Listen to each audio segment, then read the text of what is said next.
history of issues, wants her son home. A 16-year-old arrested after opening fire in a busy part of the city asks to go home.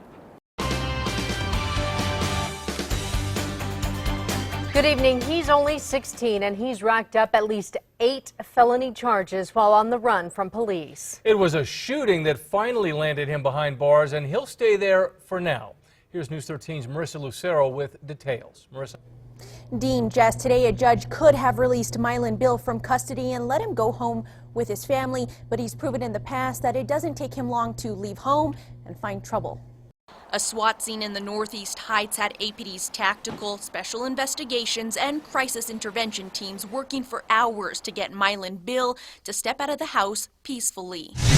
The 16-year-old has a long rap sheet. In the last 2 years, he's racked up burglary, auto theft, and aggravated battery charges. APD says his latest crimes are more violent. Days before officers arrested him at that SWAT call, police say he shot another teen in front of the downtown movie theater and took off.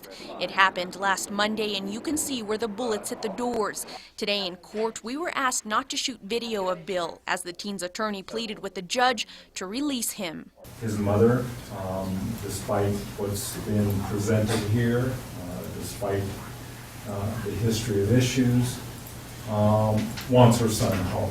But the state argued that the teen poses a threat to the community and has proven to be a flight risk. In fact, earlier this year, he left a juvenile treatment facility.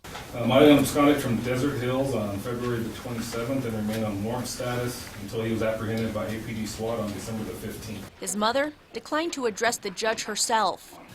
Would assure the court that she would do all within her power, all within the power of her family, to supervise and maintain Mylan. It was determined that at his detention hearing yesterday that Mylan had no physical contact with his family. However, he did make calls periodically. The judge agreed with the state and kept Bill in custody. Now, the state also reminded the judge that the last time Mylan was released and put on the community custody program, they found him with guns, which was a violation of his conditions of release, and he was placed back into custody. Back to you, Jess.